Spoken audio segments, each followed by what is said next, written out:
Türkmenistan'ın soňky bir näçe gün bäri internet torunyň nurwatlary berk towlanýar, petiklemelerin gerimi giňýär. Synçylar häkimetleriň internet petiklemeleri bilen aslynda ýurduň ösüşini petikleýänliklerini aýdýarlar. Azatlyk radiosynyň habarçysy 28-nji ýylda häzirki wagtda Türkmenistanyň ozal erkin eli ýeterli bolan Hytaý we Türk sowda web saytlarynyň açylmaýanlygyny habar berdi. Ýönedigine bir sowda sahypalarda eleýsem, daşary ýurt ilçihanalarının web saytları hem VPN-siz açylmaýar. Daşary ýurt ilçihanalarının saytları açylmaýar. Olaryň arasynda hususan Russiýa Federasyýasynyň Aşgabatdaky ilçihanasynyň web sahypasy köpler üçin möhüm bolup durýar diýip gaýtadan ýaýwanlanýan petiklemelerden habarly bir çeşme aýdýar. Ýa-ni ýakyna petiklenen daşary ýurt sowda saytlarynyň daşary audio kitaplar, aýdymsallar, oýunlar, kinofilm saytlary, hatda howa maglumaty goşundylary hem açylmaýar diýip Azatlyk radiosynyň söhbetdeşi aýtdy. Onuň sözlerine görä telefonlarda goşundylar täzelenmeýär. Soňky bir näçe gün bäri hatda elektron hatlaryň kabul edilenligi barada duýduruşlar hem gelmeýär. Türkmenistanyň Kronikasy neşri Türkmenistanyň internet aragatnaşygynyň 23-nji ýyldan bäri hassa durnuksyzlaşanyny, ozal ýeterli bolan VPN serwerleriň we goşundylarynyň işlemegi betedenligini habar berýär. Türkmenokot News neşri 26-njy ýylda ýurtda gaýtadan ýaýwanlandyrylýan petiklemelerin arasynda Türkmenistanyň petiklenýän iri serwerleriň, hosting kompaniýalarynyň we web hyzmatlarynyň salgylaryny çap etdi. Olaryň arasynda Amazon Web Services, Azure, Microsoft, Google Cloud Platform we GoDaddy ýaly dünýäberli hosting kompaniýalary we web hyzmatlary bar. Şol bir wagtda garaşsyz neşriň çap eden Türkmenistanyň petikli internet salgylarynyň sanawyna görä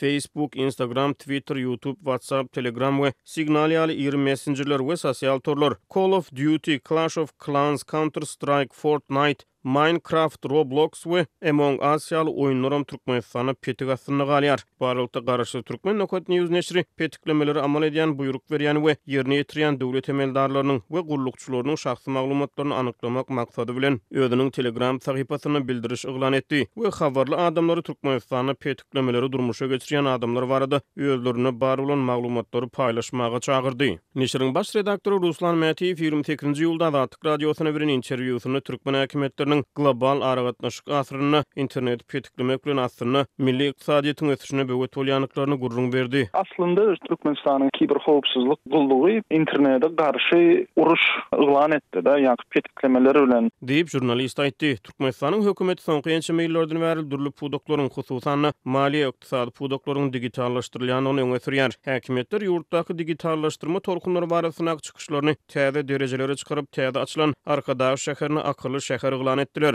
Ýöne akylly şäheriň açylyşyna da ýatdysak internet petiklemeleri kölege salypdy. İnternet ýok diýsem bolar. Hiç zat açylan okşu wagt ne poçtaň barlap bolar, ne bir howa maglumatyny alyp bolar internetde.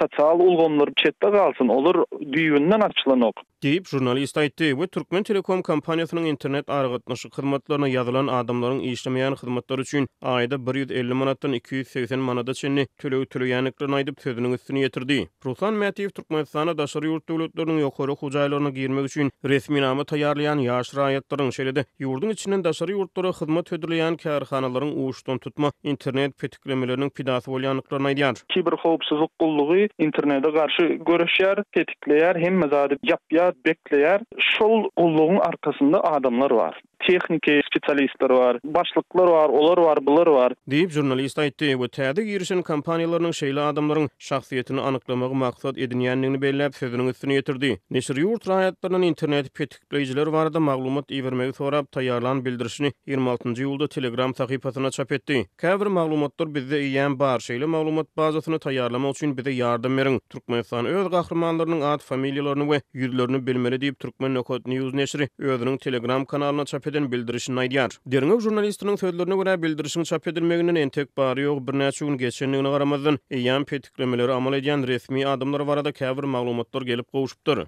Mätiýew häkimetleriň uçdan tutma internet çäklendirmelerini terrorçylyga deňýär we bu ýagdaýyň ilaty elektrik energiýasynyň, içimlik agyz suwunyň mahrum edilmegine barabardygyny aýdýar. Türkmenistan 2019-njy ýylyň sentýabrynda kiber howpsuzlyk hakyna kanuny kabul edildi. Şeýle-de soňky ýyllarda Türkmen aragatnaşyk agentliginiň düzümine kiber howpsuzlyk gullugy döredildi. Türkmen medeniýeti bu gullugyň kiber giňişlikde döwletiň we raýatlaryň howpsuzlygyny öpçün etmäge gönükdirlendigini aýdýar. Ýöne garaşy Türkmenokot News neşriniň baş redaktory gullugyň işgärleriniň halky global aragatnaşykdan mahrum edýändigini aýdýar. Muňa terrorçylyk diýsem bolar. Süýäzi aragatnaşygy kesýärler. adamlary, maşgalalary aragatnaşlyksız goýýarlar. Bizem şoňa garşy çykjak bolýar. Diýip Mätiýew aýtdy. Globallaşan dünýäde internet aragatnaşygy adam durmuşynyň aýrylmaz bölegine öwrülip banklar, hyzmat hödürleýän kärhanalar hatda adamlaryň özara sosiallaşmalary internet hyzmatlarynyň peýdalanýar. Türkmenistanyň hökümeti ýurtda hyzmatlar pudugynyň ýygyderli digitallaşdyrylýanyny aýdýar. Ýöne şol bir wagtda internet çäklendirmeleriniň depkinini gowşatmaýar. Ýa-da Ýewropada howpsuzlyk we hyzmatdaşlyk guramasynyň media azatlygy wekili 10-njy ýylda Aşgabatda amal eden saparynyň ýa-ni Türkmen häkimetlerini media azatlygy babatda öz üstüne alan borçlaryny berjay etmäge, internet el ýeterligini çäklendirmezden ýoly goýmaga çagyrdy. Mätiýewe görä ýurtda häzirki wagtda giňerme eýe bolýan internet petiklemeleri döwlet howpsuzlygyna awanýan wehimlere garşy diýilen bahana esasyna amal edilýär. Kiber howpsuzlykda ýa-da Milli Howpsuzlyk Ministrliginde oturan başlyklar, spesialistler ýurdun baş tutanyny hem halk maslahatynyň başlygyny döwletiň howpsuzlygy howp aslynda diýerler da. Interneti kesmeli diýerler,